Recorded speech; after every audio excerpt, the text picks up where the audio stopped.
Michael Swickard here. Welcome to Enchanting People of New Mexico, sponsored by the Fresh Chili Company in Las Cruces, New Mexico. Our award-winning Hatch Green and Red Chili is brought to you from locally owned farms in Hatch, New Mexico, which you know is the chili capital of the world. Hit subscribe to automatically get these podcasts. Now, every Monday and Friday, we have a regular historical podcast, and on Wednesdays, such as today, we celebrate someone who was or is important to our area. I want to talk to you today about Dr. Fabián García. Even though he passed in 1948, 2 years before I was born, I think of him often, usually with a mouthful of delicious green or red chili. That is chili with an E, not chili with an I, chili con carne, or someone's saying it's chili with a Y in Minnesota. No, that's chili with an E. Dr. Garcia is often given the title, the founder of New Mexico commercial food production. While we think of him often for his work on chili peppers, he was also instrumental in the research on pecans, onions, alfalfa, cotton, and a lot of other crops.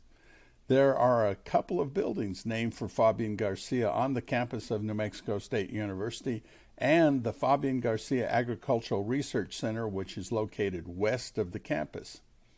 He was a kind, gentle scientist who inspired several generations of horticultural scientists who spread all over the world.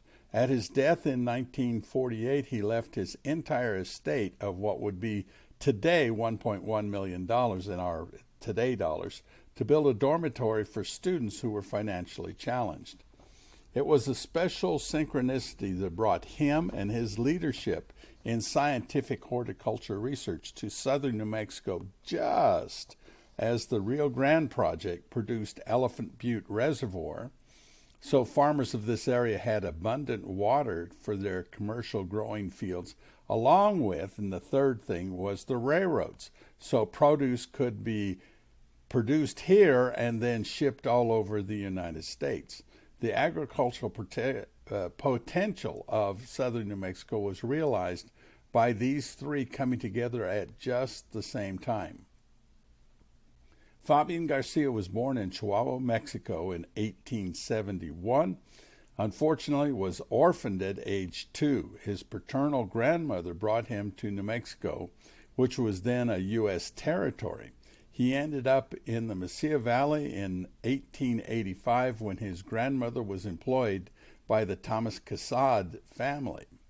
The Casad orchard at that time was a large fruit orchard, and being around it as he grew up gave young Fabián lots of work to do with the crops and also how to deal with fruit pests and the kinds of things that happen when you have an orchard.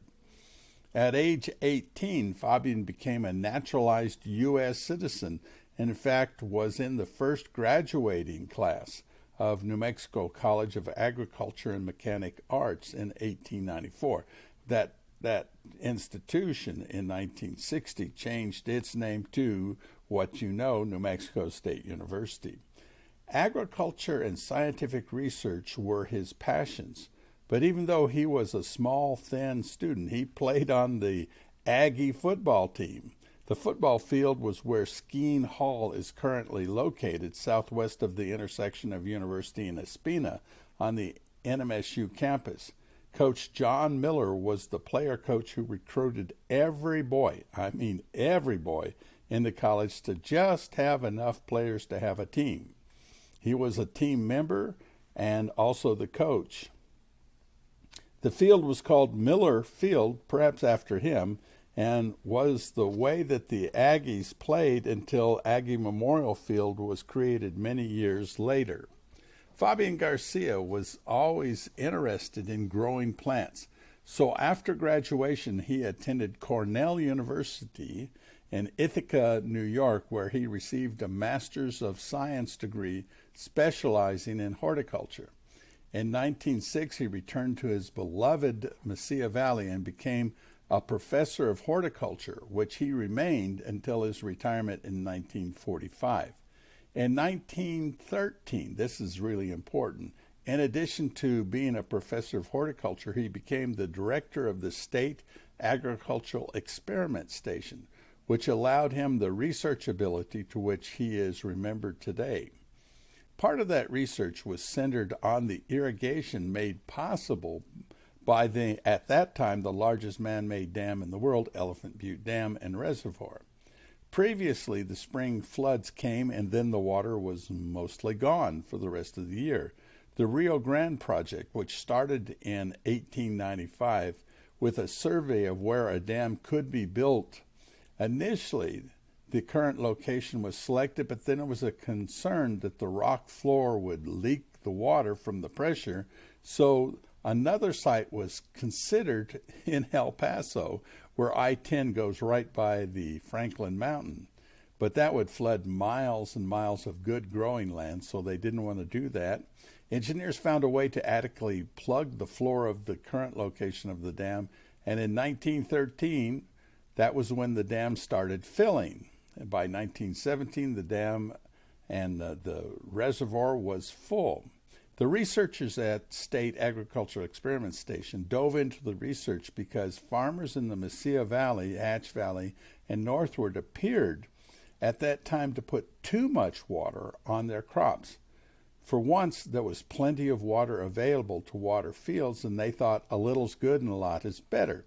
But quickly it became apparent that watering fields was scientific, which we know now. Farmers must use just the right amount of irrigation water. Too little or too much harms the commercial crop, and the research into this was a testament to Fabián García's leadership. And of course, which plant varieties produce the best commercial crops was a top priority in what we enjoy today. Early on, New Mexico 9 was a chili variety released by Dr. García and the researchers, which combined a couple of local peppers to create a milder pepper. Why do you want it mild? Well, with new residents coming to the area and to New Mexico, the traditional peppers appeared to be and were too hot.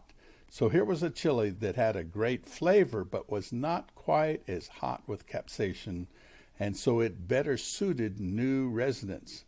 There was also a desire for smoother chili peppers that could be shipped in a container better. It is interesting the partnership between the plant research and the commercial farmers to produce crops effectively and efficiently.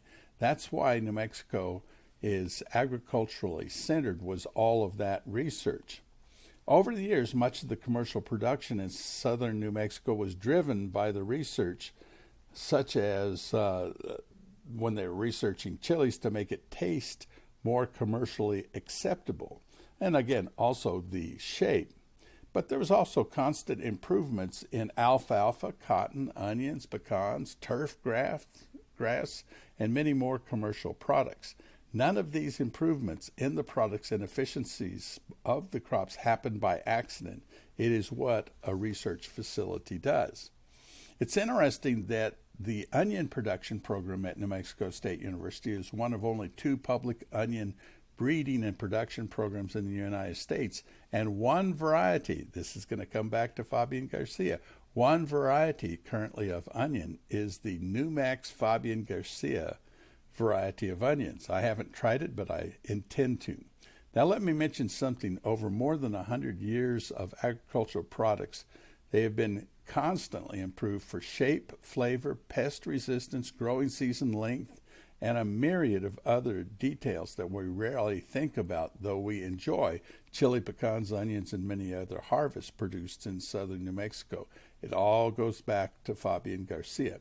These benefits are not just southern New Mexico because not only was the research started and sustained by Dr. Fabián García and those that followed him, it has spread to much of the world. There's a Fabián García Research Center near the intersection of South Main and University Avenue. The center was first started in 1906 when 23 acres were purchased, of which currently there are now 41 acres. Over the years, more were purchased and 7 acres were lost for Interstate 10, which I do like Interstate 10. The research center houses the teaching and research gardens of the Chili Pepper Institute, which has an office in Gerald Thomas Hall on the campus of New Mexico State University. And you'll remember I talked last week about Gerald Thomas. What a great person he was. It is a great place to visit. I do go there. They have coin-operated parking meters just south of the building, so you can get there, put some coins in, go up and see them on the second floor. And one of the research centers that I find interesting is a viticulture program, which has many grape varieties to support wine production in our area. This has been some of the good research, and it goes back to Fabián García. The reason to mention Fabián García, along with the construction of Elephant Butte Dam and the railroads, is that there were 4 things that were required to make southern New Mexico a viable agricultural production area: water, sunshine, transportation, as in the railroads, and a robust ag research area. Even around that time, there were small amounts of chili, pecans, grapes, onions, and other crops that were available to buy, but it was very small scale. Again, the expansion of the commercial ability in our area did not happen by accident. Rather, was literally thousands upon thousands of days of research. And it took the agricultural leadership of Dr. Fabián García and the ones that followed him to make New Mexico agriculture as fine as it is today. It was not something by accident. I will be talking more about the research leaders in the coming weeks, such as Dr. Roy Nakayama, who in 1975 released my favorite green chili. Yes, I have a favorite. It's Big Jim. Dr. Nakayama has a great story, which I will tell on one of these Wednesday podcasts. In fact, in August, now here's something interesting, there'll be a 2023 Big Jim Hatch green chili available in a jar. Fresh Chili Company is offering a special reserve release of Hatch green chili Veritol Big Jim in a 16-ounce jar. Veritol means that this product will only be made with Big Jim chili, which is sweet and has a medium heat level. Big Jim is very popular in New Mexico restaurants and in homes, and very popular in my home.